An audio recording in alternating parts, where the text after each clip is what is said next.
All right. So yeah, that podcast thing. Peace. All right, here we go. Today is Monday, January 25th, 2016. See, I got it right this time. And this is episode 146 of the Defensive Security Podcast. My name is Jerry Bell, and joining me tonight, as always, is Mr. Andrew Callett. Good evening, Mr. Bell. What most listeners don't know is it usually takes us 4 takes to get the date right. That's true, and we did it in one. How about that? True podcast professionalism. Right here. How are you? I hear you're sick. What's up with that? You know, my wife tells me that it's a terrible affliction called the man flu, and I got to Google that. So, not sure what that is. Could it be con flu after Shmookon? No, I'm pretty sure it's middle school flu. So, Children. yes. Germ factories. That's right. So anyway, I'm high as a kite on cough stuff. Legally prescribed and Over the counter. Please don't. Sudafed, if you have to know. Dear DEA, please do not arrest my co-host. Again. At least for that. Man. Can't catch a break. All right. I would be lonely without you. So, before we get started, the thoughts and opinions we express on the show are ours and do not reflect those of our employers. So, getting into some stories before I fall asleep here. First one comes from Malwarebytes, the Malwarebytes blog, and the title is the La Chiffre. Wow, I wonder if that's right. Ransomware run manually. So the deal here is that there is a number of companies in India who have, I guess, been befallen this ransomware attack, and it's not really clear exactly how much they've had to pay out. But what is unique is that it's something that has to be manually run by the attackers. And so the way this is getting in is apparently the attackers are finding open, or I guess relatively open, RDP ports or RDP systems into company networks. They're logging in. They're downloading the cryptoware, the ransomware, and then they're running it manually, and they're manually encrypting files on file servers and workstations that they connect to. And you know, the Malwarebytes blog basically says there's this piece of ransomware is really lame, but it's really effective. And it kind of goes back to the point that you really, really, really, really need to understand the ingress points to your network. Now, there's not a lot of detail exactly how this happens, and I do wonder, for instance, if they have employees who are, let's say, at home, on their home system, and they might not have split tunnel, or they might allow split tunnel VPNs, and they've got, because everybody likes to RDP into their Windows system, they have it open to the wide open internet. They're a simple scan shows it, and there we go. Well, let's be fair. Most people at home are usually behind some sort of NAT device, though. Fair enough. That's a fair point. I mean, I can understand you would forget this being high, but... Well, but, I would assume that because they're all about convenience, they would have, a DMZ port mapped to their work laptop. That's some fancy stuff right there, man.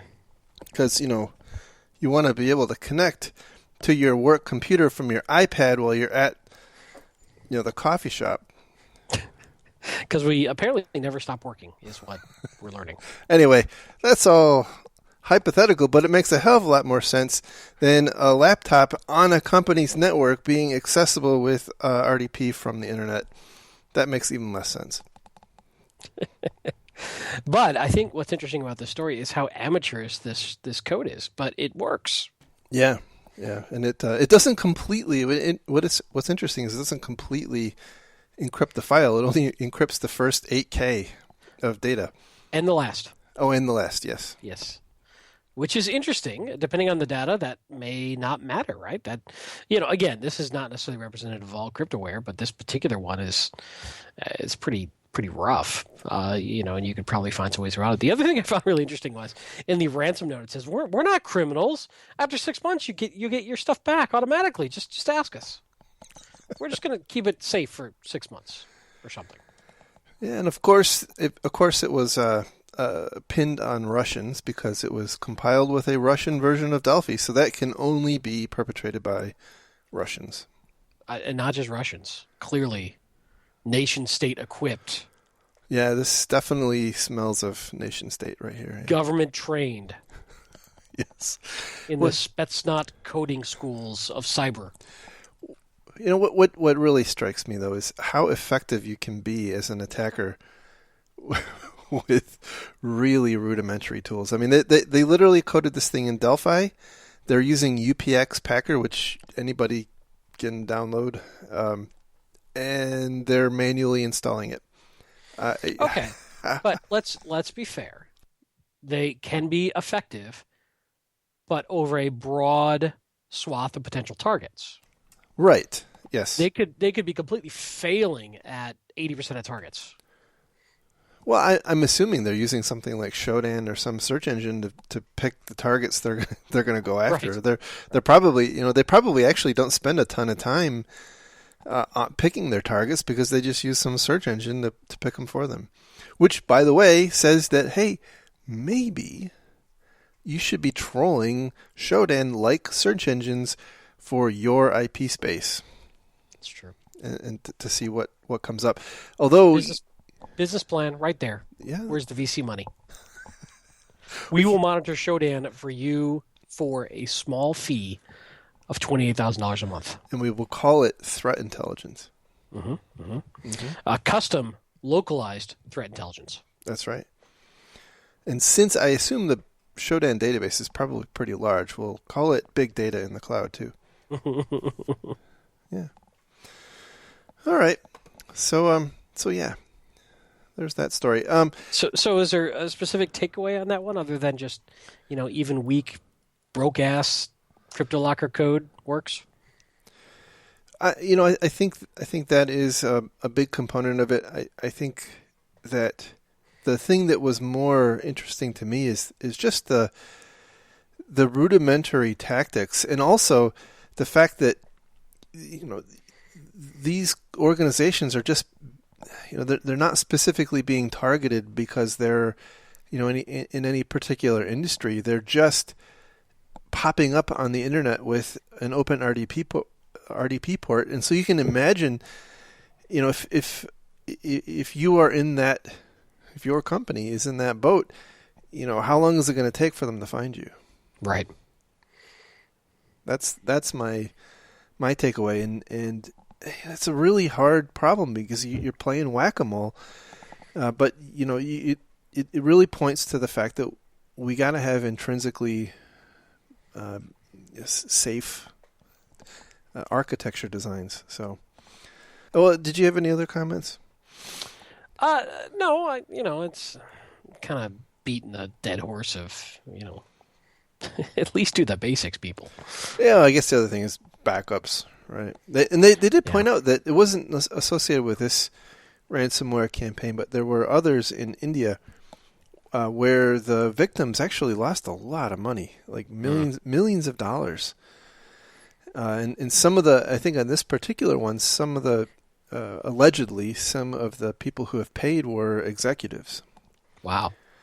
So, it's, man, I really am becoming convinced that the whole ransomware thing is I hate to say it, the kind of the future of commodity attacks. Well, it's very easy to monetize, and Yeah, it you can go broad. You can grab any target of opportunity, and it's like more effective spam, right? What's the conversion rate of CryptoLocker? Probably pretty good right now. right. Absolutely. So, And the problem is, I think people keep forgetting that they think of CryptoLocker as one attack. It's not. That's merely the payload.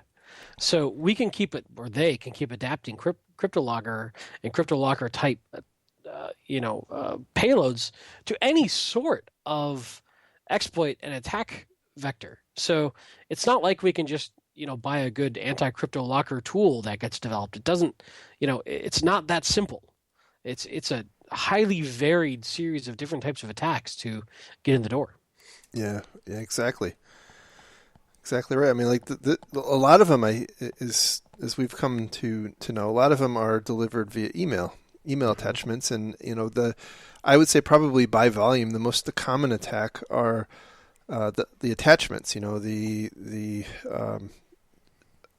Shipment invoice or the shipment notification or the HR spreadsheet or what have you. Those are probably the most common attacks. But I think to your point, there's a ton of different ways, whether it's web, drive-by exploits, whether it's, like this with people logging into directly into your network. Right.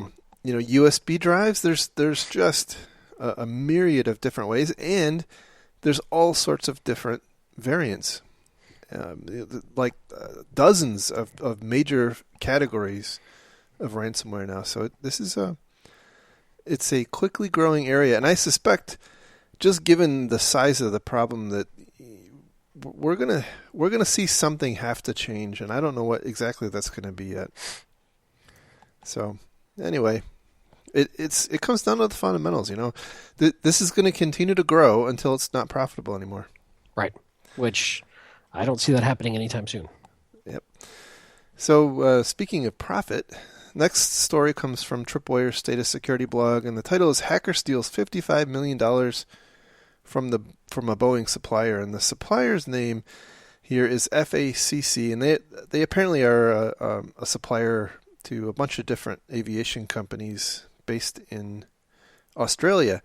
There's not any real details that I've been able to see on exactly what happens, but we can kind of use our imagination that just given the amount, this probably wasn't a crypto locker type attack. No.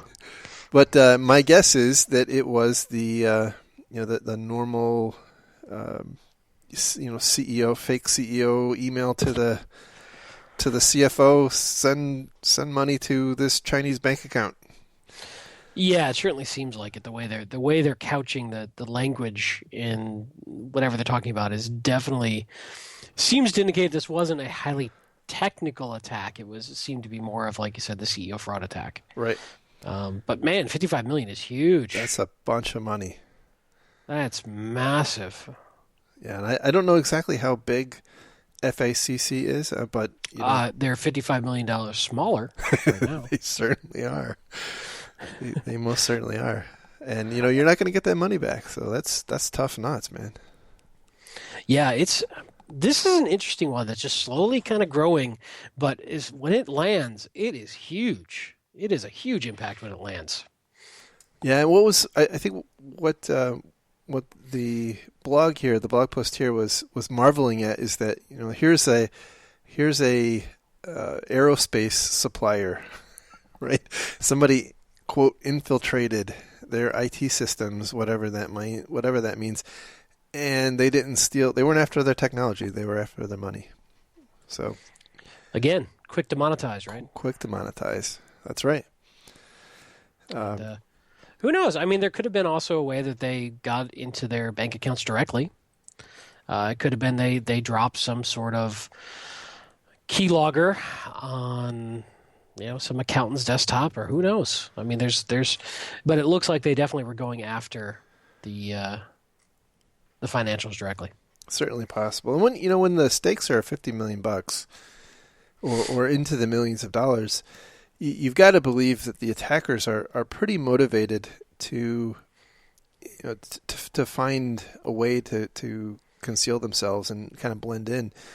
That's a damn lot of money. And we have seen in the past where a lot of these attacks, or at least some of these attacks, are the result of one of the executives being phished and the attackers basically monitoring the normal email traffic of one of the executives and kind of learning the lingo and learning the mode of operations, so that when they send their email requesting the money, it blends in. Yeah.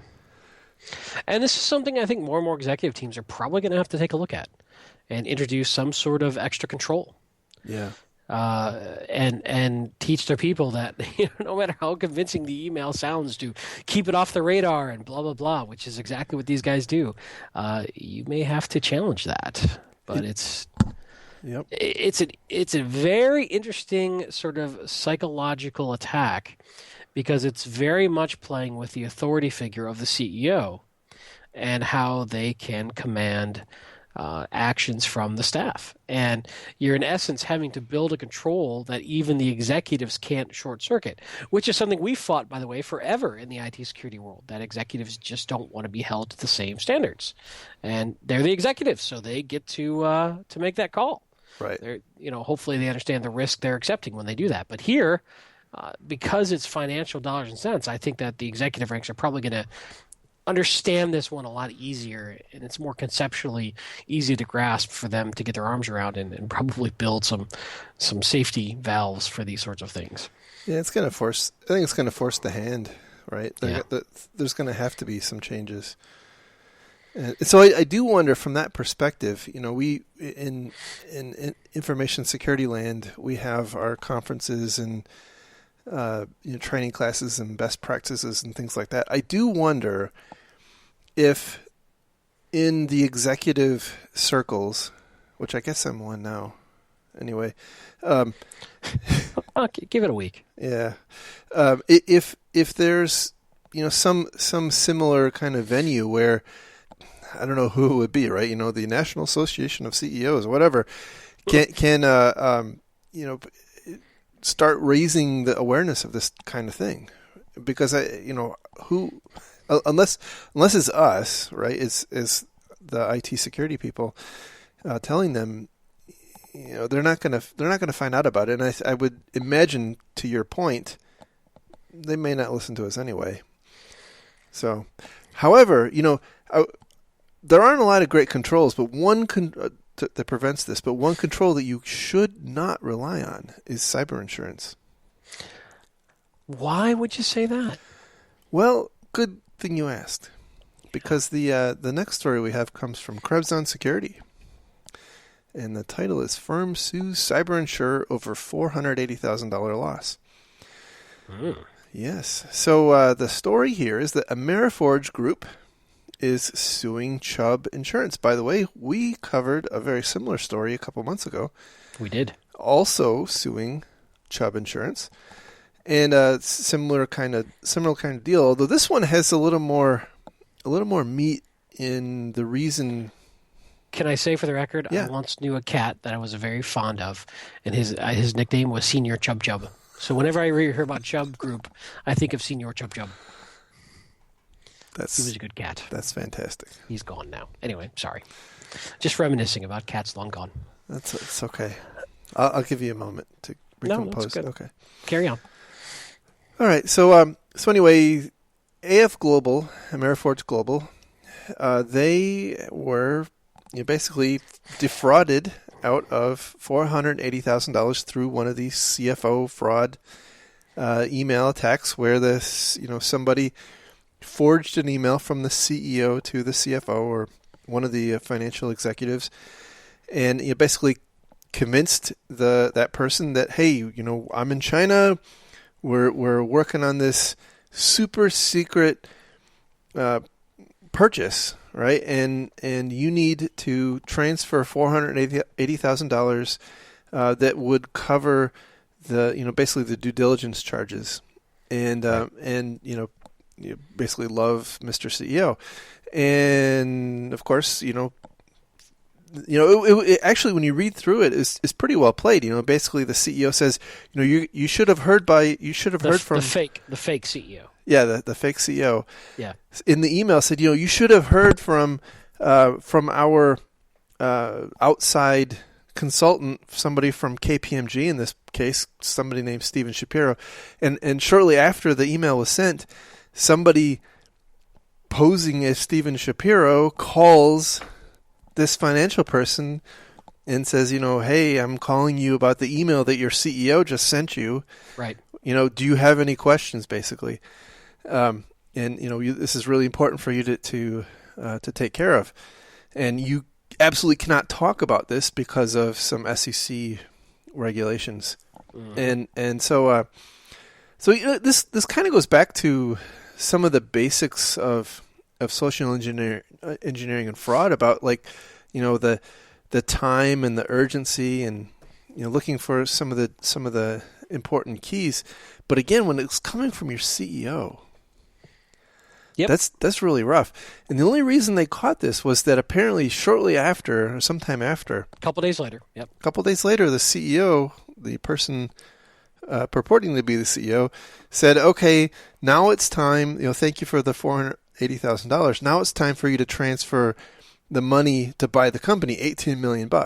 And that was when the finance guy said, "Oh, I should probably go find out if this is real." And sure enough, it wasn't real, and they were too late to get the $480K back. And so anyway, they. So what we've learned is you can get away with asking for $500,000. Yeah. But if you get too greedy, right, they might catch on to you. That's right. Well, it just says that's when he got suspicious. So we don't know if something else triggered a suspicion, or if it was the amount of money or whatnot. But yeah, they could have been at the bar saying, "Hey, I transferred that money." What money? Right. So anyway, so AF Global filed a claim with their cyber insurer carrier, Chubb, Senior Chubb. Uh-huh. And Senior Chubb sent a stern letter back saying, denied. In very, very carefully chosen legalese, by the way. Yes. And what was very interesting is in this denial, they were very explicit about why they denied it. And the reason they denied it is that the insurance policy covers fraudulent use of financial instruments. And so basically the Chubb is saying, the insurance company is saying that a fraudulent email requesting the transfer of money does not constitute a financial instrument. And they're saying something like a check or something like that is a financial instrument, but not this email requesting a transfer. Right. And so now they're in court. Yeah. And it's an interesting sort of situation. So, you can kind of see the position that the insurance company has, saying, hey, we very specifically said this is what we cover, and we don't feel that this is within the scope of that. However, here now we've got a situation where it's going to be tested in court as to whether or not a email request for a wire transfer will be considered a financial instrument in terms of the policy of this particular insurance company. Yeah, and I would imagine, just given some of the story we just talked about, right, and some of the others we've talked about in the past, that however this is adjudicated in the courts is going to be pretty important. And well, I imagine that various cyber insurance providers will be rewriting their policy to make this more clear. That's a fair point too. Yes. But I think we do have a challenge here where the concept of a financial instrument, at least in theory, not legally, but in the broader concept, has changed. We have so many other ways of doing things now and communicating now. It's interesting to see how this will play out, I think. Yeah, I agree. There's like we said, this is the second case. The other case was with it was like Metadata. It was a weird company. Yeah, Metadata Solutions is suing Chubb for $4.8 million, So that was a lot bigger, 10 times bigger, in fact, loss. So, I suspect we're, at some point we'll see what happens. Although these can take years, so really difficult to see. I think this is probably also what's going to take to shake out the cyber insurance industry into maturity. It's probably going to have to a series of lawsuits like this. Yeah, I think that's right. And the other interesting thing too is I wonder if, kind of to the point we were talking about, these sorts of cases are going to take away some of the comfort level that, hey, it's okay because we have this insurance policy, right? And, right. And now you don't. The risk. Yeah, we are transferring the risk. Well, I think ultimately what will probably happen, and we've seen some of this already, is that cyber insurance companies are going to become their own auditors, right, to the companies they employ, or sorry, not employ, but insure at certain levels of insurance rates. You're asking for $10 million of coverage. Okay, we're sending 2 auditors out there for 2 weeks a year, and we want to know what you're doing before we sign off on that. Possibly so. I can't help but wonder if we'll see something more interesting develop in terms of insurance that specifically covers this risk, because there isn't assuming this plays out in the insurance company's favor, this is a risk that I'm not sure an audit would catch, right? Because it's something against a human. Now maybe possibly process controls, right? Yeah, right. They could say, what are your process controls for this sort of thing? Right. I mean, hell, if I'm a red team company, I'm probably going to start adding this to my social engineering attempts. Well, absolutely. If allowed by the customer. But I guess the thing is, again, we don't know. I'm not exactly sure how big AmeriForge is, or how big Metadata was, or how big the last company we talked about was. But if assuming these lawsuits don't go through, that money's just gone. I mean, it's gone. You're not getting it back, and that could be really devastating to a company. I mean, that could be their payroll, and so. I do wonder if some of these things are going to start to be viewed as an existential threat, and in that respect, if insurance companies are going to kind of step up and offer some maybe custom products to cover this specific risk, which might cost more money. Right, because it really does come down to that, right? What's the cost of the premium if they can rate that against the risk, right? Exactly. Yeah. So anyway. I do think it kind of comes back to not all of these problems are necessarily technical. I do think that that's an example of a process issue that where process and IT security kind of converge, where you really need to have some kind of a process. So maybe this is an opportunity where we can work with our finance departments, our accounting departments, and educate them and maybe help them design some kind of a multi-step process that ensures that a single person can't make this kind of a, because we got plenty of time for that. We can write on that. But again, how many No, you're not wrong. I'm just being how many IT incident losses do we deal with on the average day that can end up with somebody walking out of your door with $500,000? None that I've been able to think of.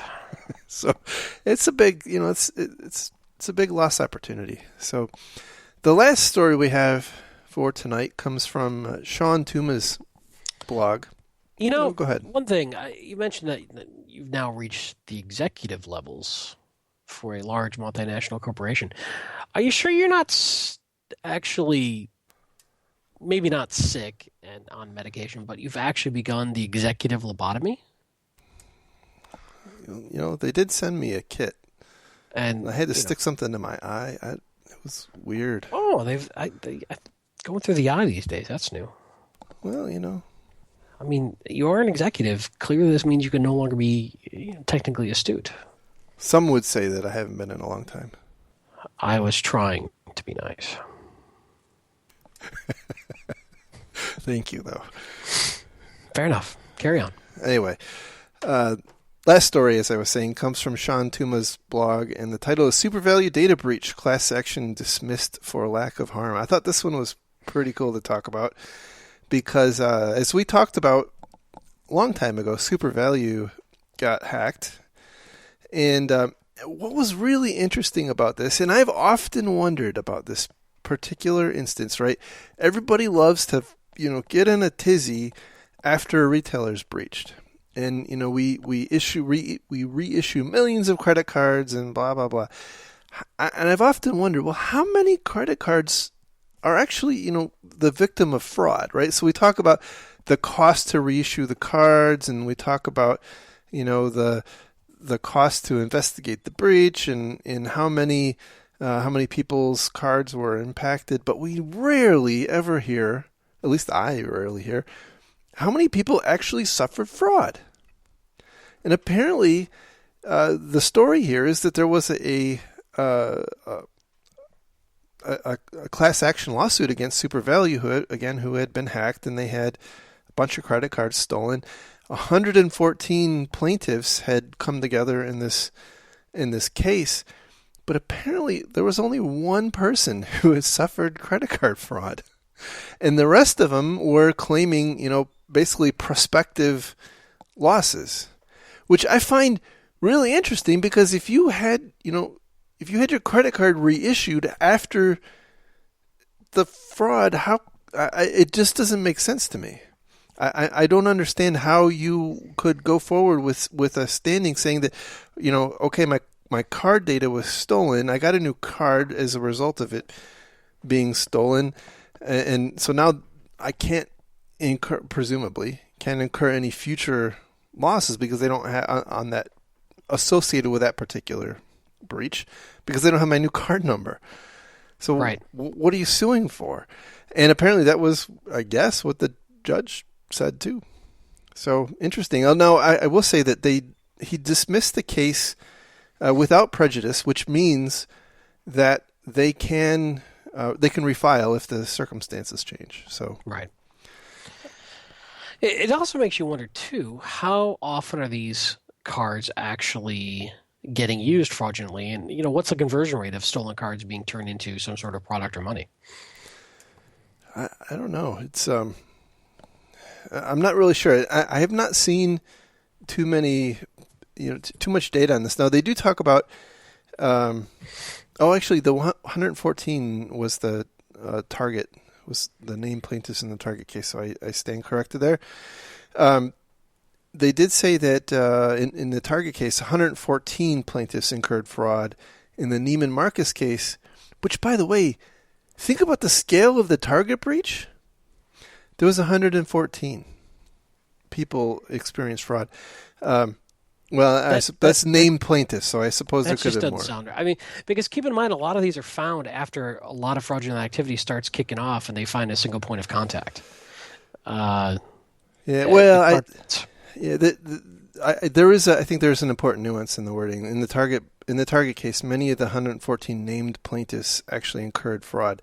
So that just means that of the people, there was only 114 people on this case. There could have been many more who incurred fraud, but they did say, then they go on to say that in the Neiman Marcus case, more than 9,200 customers experienced fraudulent charges.